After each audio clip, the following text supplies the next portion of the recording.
Hello, everyone, and welcome yourselves back to the For Love of Nerds podcast. I'm here today with one of my most consistent guests, Trillo and Suede, currently coming off their recent case in Casa Noir. How are you doing today, Trillo and Suede? Really great to see you again, Adam. We look forward to these times. It's a nice way to sort of chill out after a very intensive investigation that we were doing there. Yeah, Yeah, so exactly. It's been a while. yes, this is I think our third time we've joined you. Um, Might be fourth, actually, to be fair. Might be oh, third or fourth. really? Yeah, That's yeah, well, so it's feeling like old home right across the ocean. So exactly.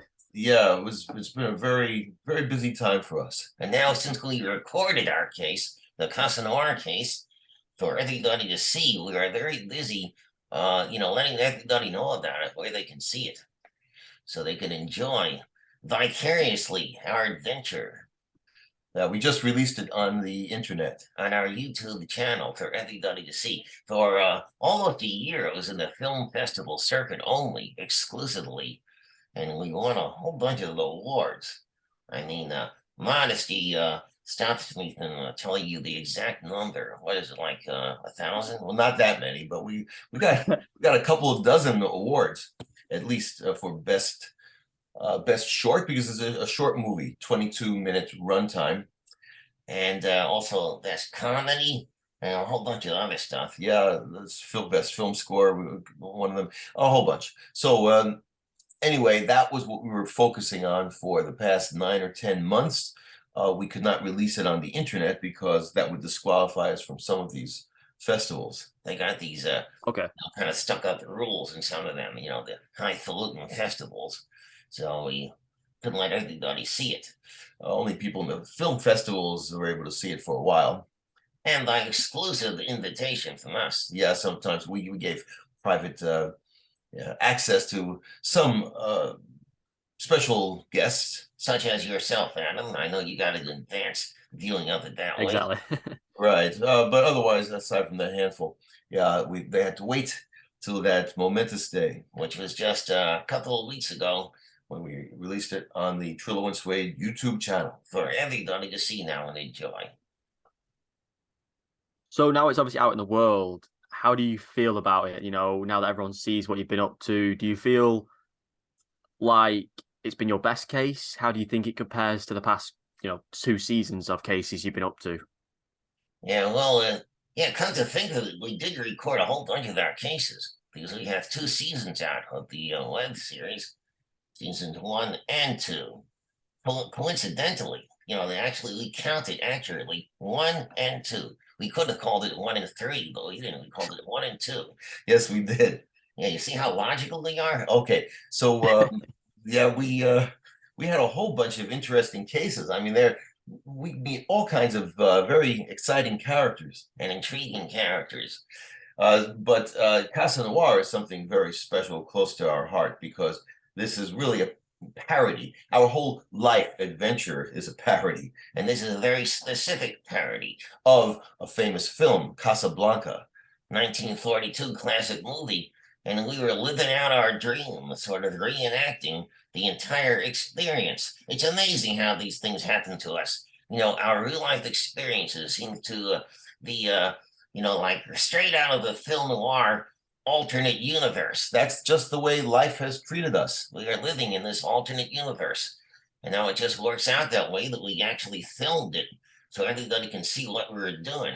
Yeah, and the plot of our experience, of our case, was kind of mirroring Casablanca. If anyone of you out there have seen it, Yeah. it's very intense, dangerous time that it takes place. This was during World War II, and people in Casablanca, Morocco, were desperately looking for letters of transit, which was their way to exit Nazi-controlled Morocco. Yeah, Morocco then at that time was Nazi controlled during the war, and a lot of people were trying to escape. They needed letters of transit. Anyway, we have a similar issue going on, but we have a sort of unspecified tragedy right here in New York City. So that's our version of what happened, and it was happening to us and everybody else. So we narrowly escaped the trouble, but how we escaped it and how the heroine escaped, and also Helen. You got to check out Helen. She's really a hot chick. Yes, okay, but that's not the reason for watching the movie. It's my reason for watching the movie. That's enough of the reason right there. Right, Adam, wouldn't you agree, Adam? That's a good reason. Okay, that's one reason to watch Absolutely. it. Yeah. It's also to see what happens to the rest of us as we're filming our real life escapade there and scrambling to escape from the unspecified dangers in New York City and to escape to the safety of Canada. That's the way it worked out, at least in our universe. It's amazing that this journey you've been on, and the fact that you, like you said, you've been living out these dreams of yours, reenacting these famous products from the world we've been in film, like Casablanca. And obviously, the ending, like you just said, Helen goes to Canada. Do you think Helen will reunite with you two? Obviously, no, I don't know if you've written anything going further, detective wise. Do you want to reunite with Helen? Well, I'm always open to that possibility. Because Helen seems to show up incognito in other kind of disguises. So like you never know where I'm going to see her. I mean, there's a striking resemblance to a certain leading lady in other cases, the femme fatale, who goes by the name of Helene with a French accent, very sexy French accent. So you can see Helene in season 2 of the web series, and also a couple of other permutations like Helga, also German femme fatale. Yeah, the same individual, this alluring and very mysterious lady, Helen, known as Helen in Casa Noir. Yeah, it seems to bear very suspicious resemblance to several other femme fatales we've run across. So there might be some kind of significance in that. In any case, I do expect that I'm going to run into her very soon in one way or the other. Would you like her to be in Canada or New York? Well, it's probably going to have to be here in New York City because we're very busy. We have a heavy caseload. So I'm hoping she's going to show up at my doorstep one of these days. And I'm putting my bets on it. You are. You're betting that she's going to show up. Yeah, you're darn right. I mean, I don't think she could stay away from me that long. So I expect any day now I'm going to find her there on my doorstep, very forlorn and lonely and horny. Well, it's a family audience. Oh, you didn't tell me that. Well, it might be. Okay, so we've got to be careful. There's a mixed audience. Say what you want. All right, there you um, go. so who do you think deserves Helen the most out of the two of you? I see you arguing a bit over in during the Casa Noir case. So who do you think should end with Helen? Well, why don't you ask Helen that? Well, she's not here right now, so what's your opinion? As if I don't know. Well, I just kind of obvious. I think Adam's just asking me that out of politeness to you. It's not very. I don't think it's very polite. He is being polite. He's not coming right out and saying what he wants to say is obviously, Suede, Helen's going to come running back into your wooden arms because you're the one she really wants, and not Trillo, this old creepy looking guy. So yeah, I'm sure if you asked Helen herself, she would tell it to you like that. I'm afraid I have to acknowledge that's the way it usually seems to work out for me. A constant sense of annoyance and jealousy for Trillo here that I always get the dame. It's not always, almost always. Yeah, almost always. Well, that's Maybe why. Luke's on Trillo's side this time. Maybe Trillo will get the girl. Who knows? Yeah, well, maybe he can get Mrs. Levinsky, the owner of the well, how would you say the very elderly owner of the Last Exit nightclub in Brooklyn, New York. Yeah, maybe you might be able to interest her. Okay, maybe that's about my level right now, it seems. And out of all the love interest and stuff, what you guys been up to, what's next for Trillo and Suede? Where can we next see you? Are you working on any cases at the moment that are yet to be released and Oh, unknown to the public? absolutely. We're hoping we're going to be able to raise the dough to shoot a season 3 of our web Oh, series. okay. That's always a little challenging, Adam. Yes, it is. because right now we don't have the funding in place. We're hoping to be able to round that up so that we could sometime in this year, 2023, shoot season 3, and then we'll bring you up to speed on a whole bunch of cases that we're doing of all sorts, mostly right here in the New York City area. But in the meantime, everyone can check out a lot of stuff that we do just kind of for fun, little videos. We do that every day. Well, yeah, virtually every day we got them on TikTok and YouTube mostly. Yeah, primarily TikTok and YouTube, both of those formats, apps were very busy. So every day, usually 3 little videos. The shorts, they call them. Yeah, Appropriately yeah. enough, because they're short. That's right. See, everything we do is logical. It's a theme here. Yeah, it is. So we do these shorts, like it could be 10 seconds or up to a minute or so every day. Little vignettes, little things. They could be little excerpts from cases we're working on. So you get a little taste of it, a little flavor, a little tease, so that even though you can't see the full cases yet because we didn't shoot season 3 yet, but you can get a sort of a taste of what's going on because we shoot these little excerpts, and all kinds of other stuff. Sometimes you got other partners, right? It's not always me. That's true. It's not always Suede. Sometimes I just appear with a whole bunch of other puppet partners that I have in one or another of these little videos. So little fun stuff, and that stuff we don't need any budget for. So I'm able to do it. We're able to do it. That's right. Whether we are together or I'm working with other puppet, because the web series and also the movies we've done, the short films. There was another one number of years ago. Was that 2006, I think. Maybe I think 2005. We did Oxford Park. Oh, that's in your neck of the woods there, Adam. Oh, okay. Very old England. Yeah, that's right. We shot Oxford Park in England. So that back then, 2005. Have you seen Oxford Park yet? Don't think so. Is that one of your first ever things? It was the first film that we did.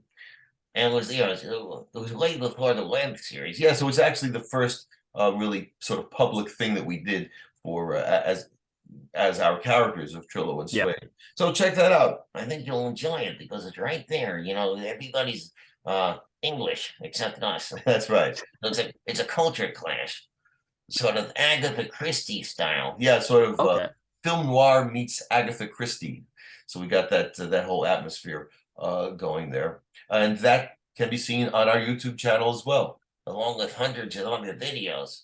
So everybody can check that out. If you go to the Trillo and Suede YouTube channel, and you look for Oxford Park, you got to search for Oxford Park because we do literally have hundreds. We have almost 1,000 videos because most of them are these shorts. We just keep churning them out. So we have, but we also have the longer stuff too. And so do a little search there for Oxford Park. It's a 15-minute short film with that little adventure in England that we had back in 2005. I think it was 2006. We'll have to check that. It was back around then.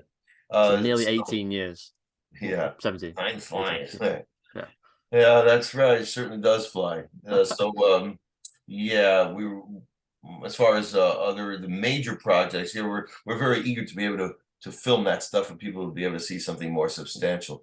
Casa Noir was sort of the biggest production budget of something we've done so far. Yeah. But still, when we do these little stuff, it costs zero budget right here in our office. Or sometimes, outside someplace. Yeah, but these little videos, TikTok and YouTube, there's no crew, there's no other cast, there's no special lights or the sound or anything. It's just us. So we just need the camera, and that's why we can afford to do it because it's not costing us anything. But in the meantime, hey, it's fun, right? It's a little fun stuff. I think people will enjoy it. Check that out every day. I think that's the best thing because doing the free stuff, like you said, it draws more of an audience and then it allows you to eventually expand into these bigger productions you want to do down the line. So I think you've got the good balance, technically. Yeah, well, that's what we're trying to do. That's the object, the goal. We're trying to really promote our YouTube channel these days in particular. That's sort of our home base. Because there we've got everything. We've got the exclusive content too, the longer videos, the movies and stuff, in addition to all the short stuff. Yes, TikTok has most of the same videos that we've posted, but not all of them, because only the short ones, the very short ones there. are on TikTok, and YouTube has everything. So we're trying to consolidate our audience, our following, to try to get more of them moved over and new ones to join us over on Yeah. the YouTube channel. Yeah, well, oddly enough, we started to go really big on TikTok last year. We didn't really expect that, right? It's kind of shocking. Yeah, stunning, so surprising. But right off the bat, when we started doing live streams about a year ago on TikTok, all of a sudden it started catching on, and we got a lot of people. We have what, like almost 80,000 followers. Okay. 86,000 followers we have now on TikTok. So that's going pretty well. YouTube is lagging, but that's what we want to really focus on. It's a better format for us to have all our stuff there. We have 5,500, I think, subscribers to YouTube, but that's been picking up. Like, I mean, a few months ago we just had 1,000, so it's like that is picking up, and we hope to pick it up fast now with the release of Casa Noir and other things. Yeah, of course. Yeah, but to be fair, YouTube is a slower growth compared to TikTok, because TikTok, they're very different, aren't they, in the way the subscriber and follow count goes up. So I think YouTube will grow for you eventually, as you said, with Casa Noir coming out recently, and you're doing your shorts consistently. I'm sure there'll be a massive growth anytime soon. So Oh, we hope so. Yeah, it's sort of odd though. I wonder why that is though, because we noticed that also there, a lot more of these viral type of accounts there on TikTok. Yeah, like there are a whole bunch of them that have like 50 million, 60 million, or exactly. a whole bunch. But there are a number of them. There are a few on YouTube too who are huge like that. But it seems there are more on TikTok, right? That people who go big. Yes. Yeah. The past 2 years, I think since the COVID era, I think people definitely were on TikTok massively, and the growth of so many people just took off.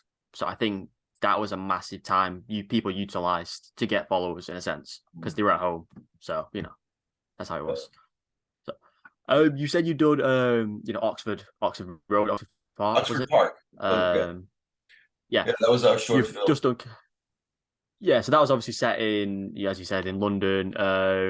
You did outside of London, in an unspecified area in the country. It's in an old, creepy, weird English country inn. That's what the Agatha Christie references for. That's right. Sort of what do they call it? A cozy mystery. That's like, that term?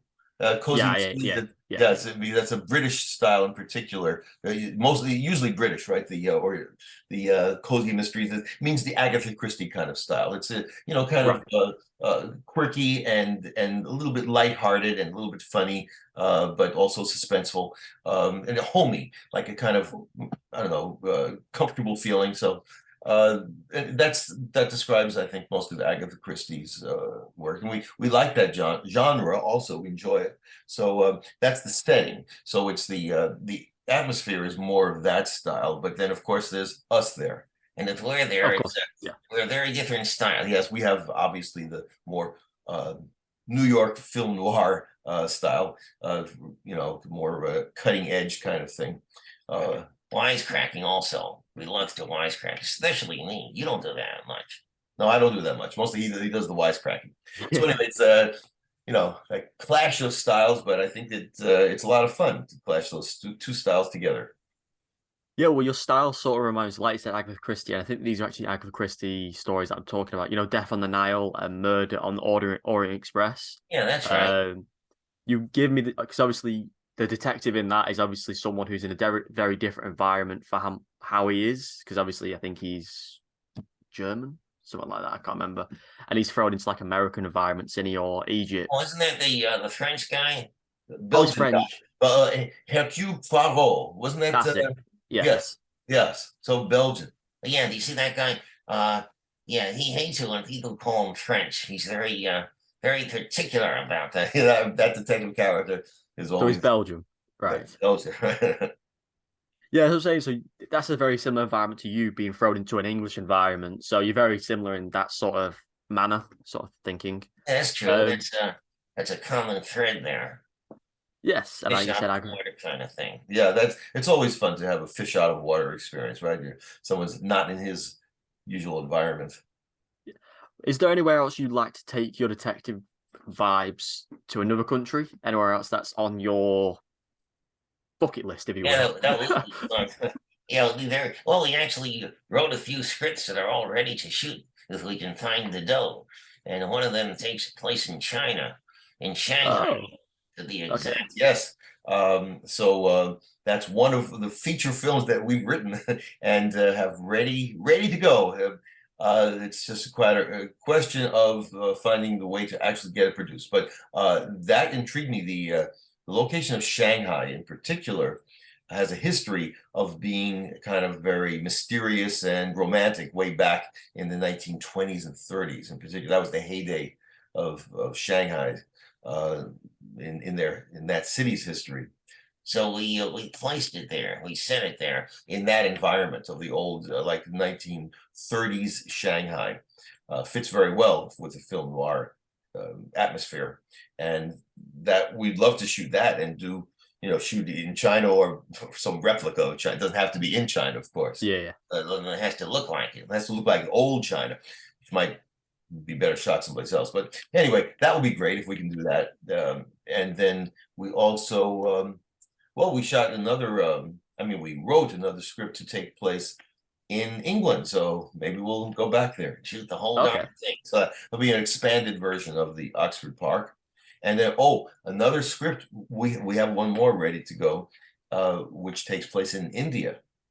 And Okay. that would be also quite a different experience. We've never been there before, but that would be another culture clash thing. It'll be a lot of fun.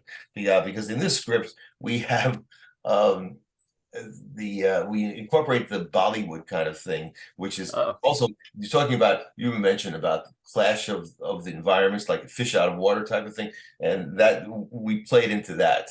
Or we would if we shoot the thing, because Bollywood has a lot of this extravaganza of singing and dancing, high feverish kind of pitched singing and dancing, and that's kind of very different from film noir atmosphere. But we're throwing the two things together for a mystery that we investigate in India. So let's hope we can find a way to visit those places and bring them to life for your enjoyment, Adam, and everybody else. no, that'd be amazing. There's some really cool locations. Like I said, China and India, they're definitely some of the big places you want to go and shoot. So I hopefully look forward to seeing them one day. So Yeah, we're open to other possibilities too. Somebody, throw us some dough and we'll catch the next plane if it's enough dough, if you catch my drift. I We'll catch go you any drift. place. That's true. We're open to suggestions. We're open to suggestions that are combined with money offers. Yeah, we'll consider going just about any place. Yeah, we may want to avoid. We're going to avoid. Let's see, right now, probably Iraq. Iraq might not be a great best shit. Yeah, we'll try to avoid the biggest danger zones. Or Yes. Ukraine. Ukraine's not the best place to shoot right now. But not that kind of shooting. Yeah, right. So we'll avoid Ukraine. But yeah, we're open to almost any place. It could be the biggest crime ever if you helped out in Ukraine, solve the mystery of why it all started. Yeah, there's a lot of stuff going on there that would be great to shoot a movie about, because there's all the dangerous situations that lead themselves to an exciting story, just like Casablanca, took place during World War II. What could be more dangerous, right? So yeah, Exactly. danger really suits the mystery atmosphere. We just would like to be able to shoot it in a way that we were likely to survive. Yes. Everyone wants to make it for a shoot. You all want to live. Yeah. I just have one final question for yourself, Trillo and Suede, as I know you've got to shoot off shortly. You obviously used a gun at the end. Do you feel it was necessary to kill him? Well, I was a witness there. Trillo actually shot the gun, but I'm his witness. It was self-defense. Absolutely, because if you look closely next time at the movie, you'll see Captain Stress had just pulled his own gun, was about to shoot at us, and Trillo beat him to it. So lucky thing that Trillo actually hit the mark there. It was a good shot there, Trillo. Well, thank you, Suede. Otherwise, one of you could have died. Maybe We could have lost little Trillo or little Suede. Who knows? Yeah, that would have been a tragedy, wouldn't it? Thank goodness it did not work out that way. Of Yeah, course.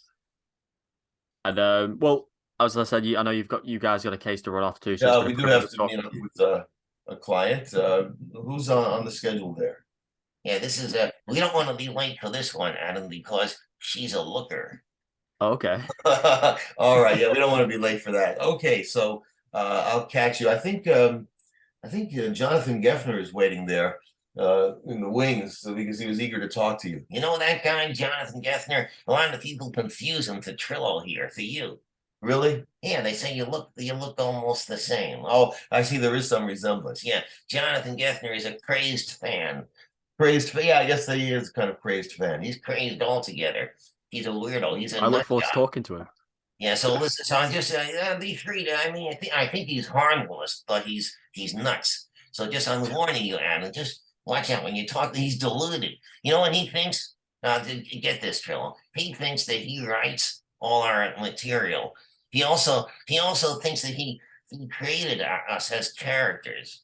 Do you get That's that? crazy. That it's crazy. He's really off his rocker. All right. Well, let's see what he has to say. So I'll have him come over in a minute. Awesome. See you later, Trillo and Suede.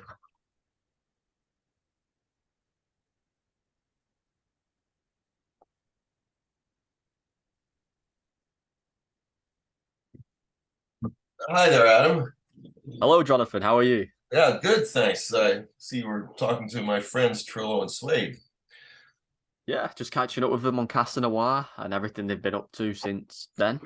So yeah, It's been a very busy time because I'm intricately involved in everything they do. how has it been shooting Casa Noir and just everything in between? Casa Noir was an exciting project because it grew out of a script that I wrote many years ago, over 2 decades ago. It was Okay, well, my first real Trillo and Suede script for a feature film, and I didn't get to shoot that feature film. Over the years, there were many near misses or almost that I almost had funding lined up, or producers who said they want to shoot the film and then never materialized. So a lot of frustrations. So finally, last year, or actually maybe the year before, 2 years ago, I felt that I may never be able to shoot this the full length version of Casa Noir. So uh, I just need to do something before it's too late. Just shoot some version of it. So I shortened the script to make it into a short film, something that I could self-fund with some help from crowdfunding, because I did crowdfunding that yeah, helped. It didn't cover everything, but it covered a big chunk of it, enough that I was able to fund the rest myself. And as a dream that I was passionate about doing, I decided I will do that. And so we went ahead and did it. So to actually bring it to life, or at least bring part of my concept to life and the things I wrote, was a very exciting and gratifying thing. no, it's good to hear. And like I said, I checked it out. It's a terrific short film. I think you did a great job with it. Um, are you satisfied with what you got from the end? You know, the final production. I am. I'm pleased with the outcome.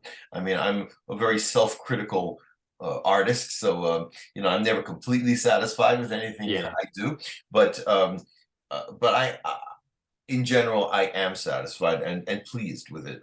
I think it really came out very well. I think everybody involved um, did a really good job. All the actors were great.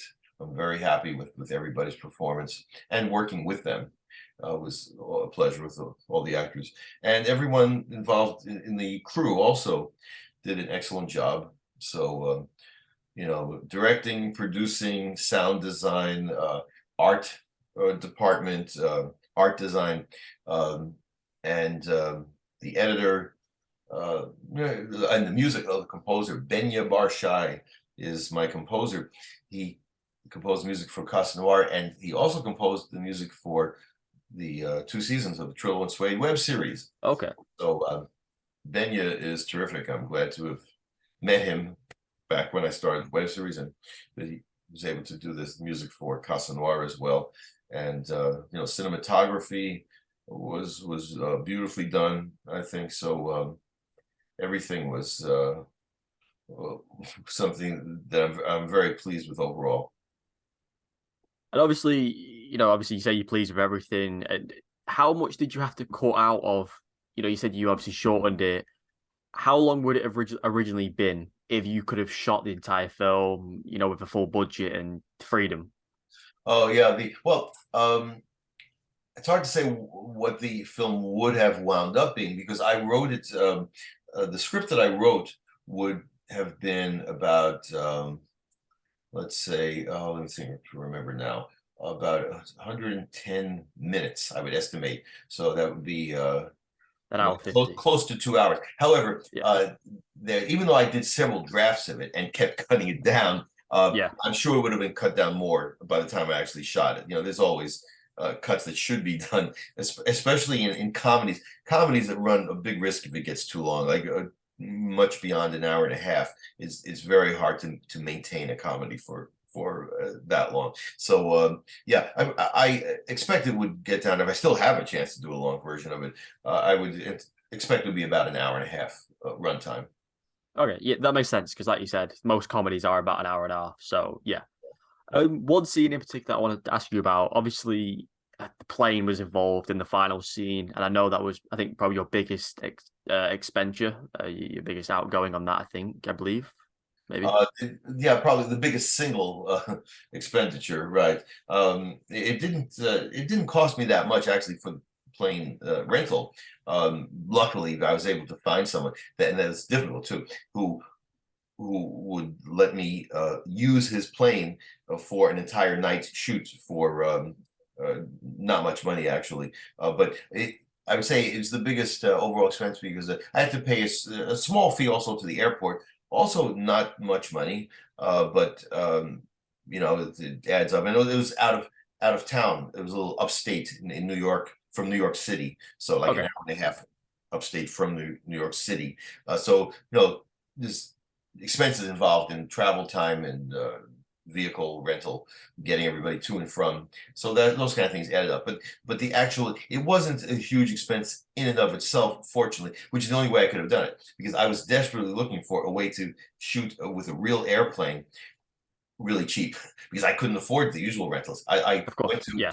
to various airports, anything in and around New York City, and talked to people and tried to figure out ways to get quotes on what they would charge me, just to rent space at the airport, to use a runway, and to rent a plane. And most of these prices were way above my budget. I just couldn't pay it. So luckily, there's a small airport called Orange County Airport. Okay.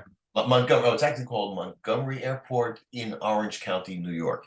I think that's what it's called. I've got the correct terminology in the credits, although right now I forget which way they call it. But anyway, it's a very small airport, and it was great because I found a private plane. The pilot who had a plane let us use it for the night as backdrop and let us shoot inside for one scene, also inside the cockpit. And he played the pilot. Chris Schenk is his name, the guy who Okay. used the Yeah. plane. And you can barely see him, but in one of the last scenes, there's a shot where you can see part of his profile. And so he's actually the guy who rented us the plane. He owned the plane, but it was Oh, okay. it was great because it was a very quiet airport. The whole thing was shut down for the night. There was only I think one flight that came in. These are all private planes. There's no commercial flights from that airport. And I think once at 3 a.m. or something, somebody landed on the next runway next to where we were, and that's it. But the rest of the night, like no traffic, so it made it very easy to shoot. Oh wow, that's good. And I noticed obviously the last shot of the whole thing is the plane in the air. So I'm guessing the two shots, obviously the one of the cockpit and the one in the air, are two different shots. And Gabby, you didn't shoot in the air. I'm guessing. Yeah. Yeah, Obviously. that Yeah. was just stock footage. It was stock footage that we found on the internet. There's I think that one I got for free, actually. Yeah, that one I found for free. When you're lucky, you can find certain video shots that people let you just use. and Yeah. don't charge you for it. I got a free stock footage thing of a plane that looked enough like our plane. Yeah, that's what I thought. 'Cause I actually thought it was the same plane. So actually, I think you got spot on with the footage, like you said. Yeah. Um, and we spoke obviously like briefly of what you do season 1, you done season 2, you done Casa Noir. What is next that you want to fully get out to the world? You said season 3 is obviously next, your next bet. That So I would, but that's not my top priority. My top priority is to shoot a feature film, not the version of Casa Noir, but a film called While the Village Sleeps. Oh, this is the one that takes place in England, in rural England. It's sort of okay, the plot is quite different from Oxford Park, but it's the same kind of atmosphere, the same genre, and location is rural England and some a creepy, deserted old English inn. So that is what I would love to shoot while the village sleeps. I got that script ready. That I'm hoping that soon Casa Noir will gather enough attention and become popular enough that to create some buzz on the internet, so that I will be able to use it to approach producers, movie companies, investors, private investors, one way or the other, or a combination of those ways, to be able to get the funding to shoot while the village sleeps. That I would most love to do as my top priority. The web series, I would love to go on with the web series, but since I already have two seasons up there, it's not something that is at the top of my bucket list, because at least I've done it. I've done 2 seasons. I would love to continue, but if I have not yet shot a feature film, a Trillo and Suede feature film, so that's why that is my first priority. and do you think that will be within the next 2 years? 2 years? Who knows? I certainly hope so. It takes a long time usually to actually produce a film, to get it out there. So Yeah. if I can get the right connections in the next couple of months, that would be great. It's like I don't know how likely it could happen that soon, but it might. And if I can find connections very soon, and that someone's eager to do it, and has the production company or whatever, it could be shot even this summer. I mean, it's like the script is ready to go, and this is not a complicated shoot. Also, it's not a lot of locations. It's mostly just one location.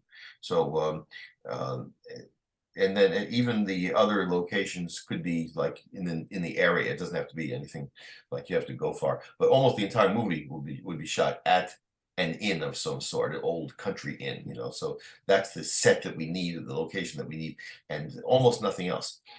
So yeah, it would be pretty easy, relatively easy for a feature film to set up and get going. So yeah, that's all you producers out there, or private investors, someone interested in becoming a film investor, you contact me and help get this thing going. So we could shoot it very, very quickly.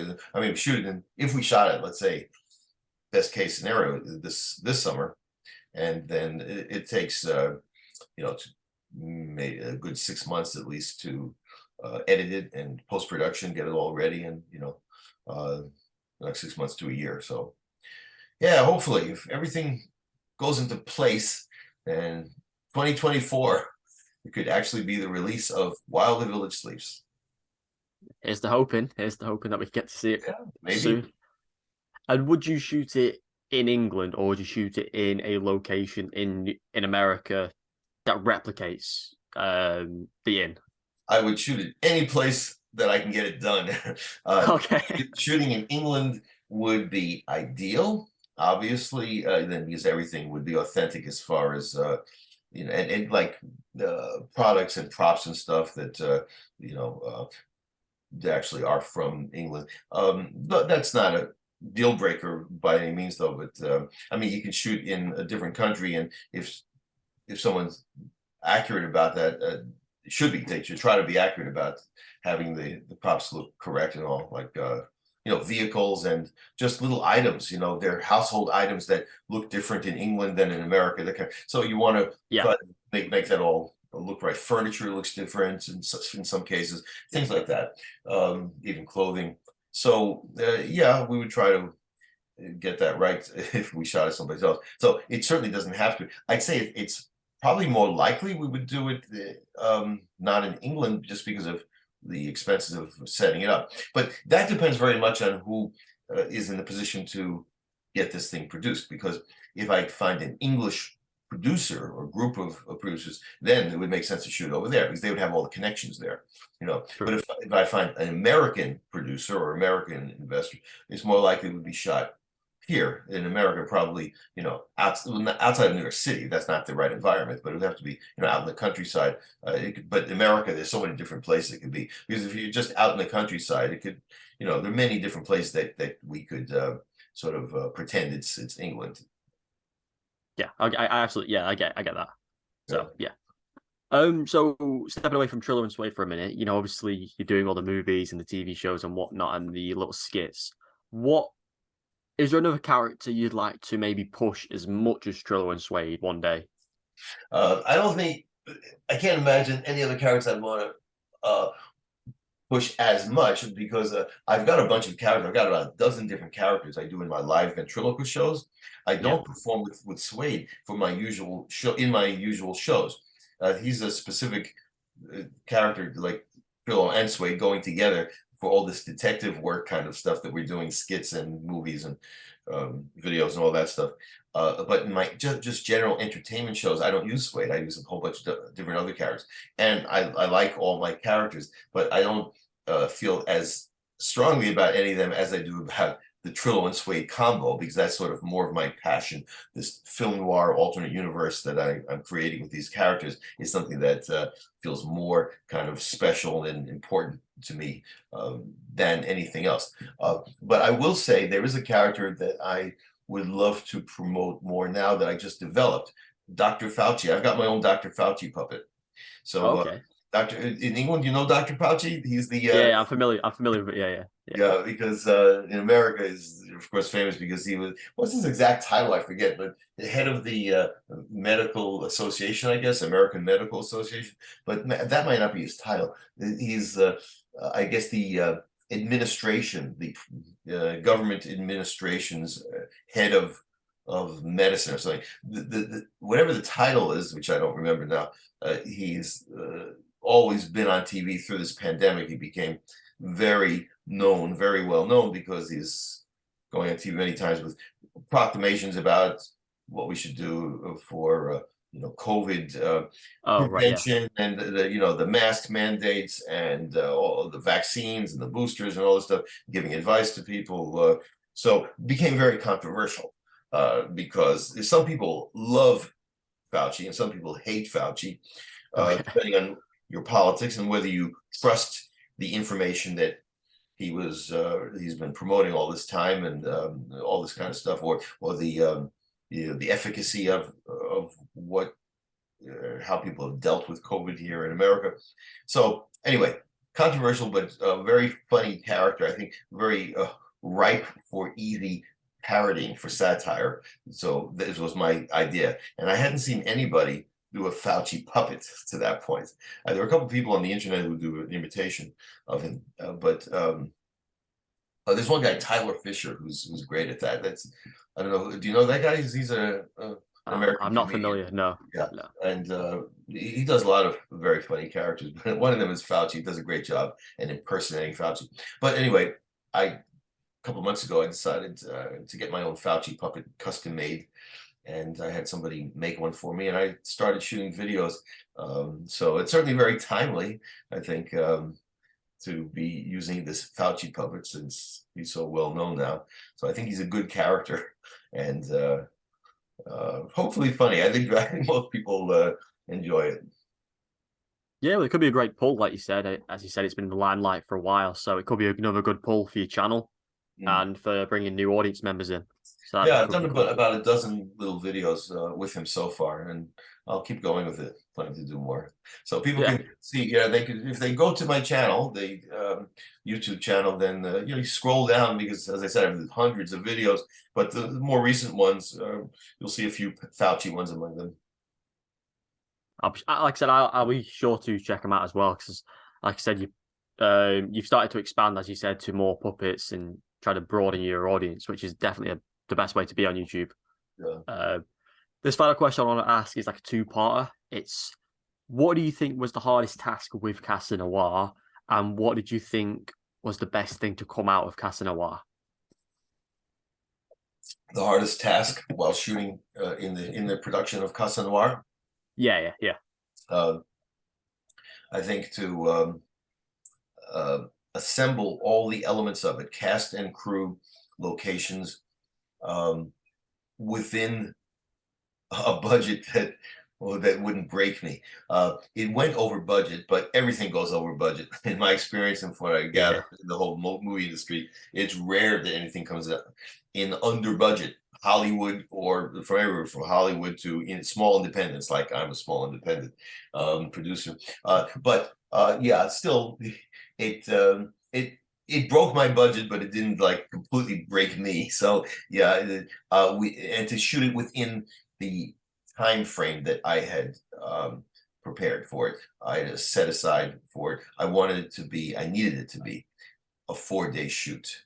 So which was tough, to do what turned out to be a 22-minute movie in 4 days of shooting is a lot of shooting. It's a very challenging thing, but we did it. It was 4 full days, but then there was a half day of some B-roll, they call it, like shooting just around New York City, just getting location shots, Okay. Yeah. But that we didn't need a whole cast and crew for, so that's a lot cheaper. So, but the actual main shooting was 4 full days, actually 3 days and 1 night, because the airport scene, which is a long scene, we shot through the night. Right. But we did it in 1 night. So yeah, that was the toughest challenge, was to get it done in 4 days, and we did. We managed to do that. And then that was the first question, the toughest challenge. And then what was the second part? What was the biggest thing to come out of doing Casa Noir? What did you feel like you've learned, achieved, from doing one of your longest projects, basically? Yeah. Well, I think like sort of the biggest thing in my mind is that it's brought my work to another level of production. I had never done anything. This was the highest production level of anything I've done. So it's the most like sort of the big time of anything I've done. The web series was a step up from all the little videos I had done as far as production value.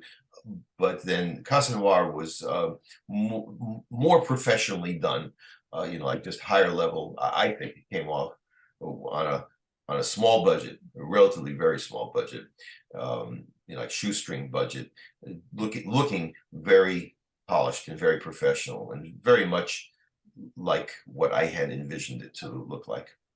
Yeah, no, I absolutely get that. And like I said, I think from my own perspective, you did a great job of Casa Noir and bringing it to life on a scale, as you said, from cast, crew, production. I think it was a great story. I think you brought Trillo and Suede back in a great way, and I look forward to seeing more from you guys and the crew you work with on a regular basis. So congrats on what you've done.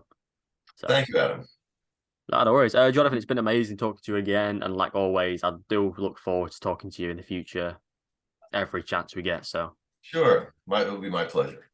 Yeah, so all the best, and I hope we see a bit more Trillo and Suede in feature film form in the next 2-3 years, we'll say. Right, I hope so too. Yeah, anyway, all the best, and take care. You too. Bye-bye.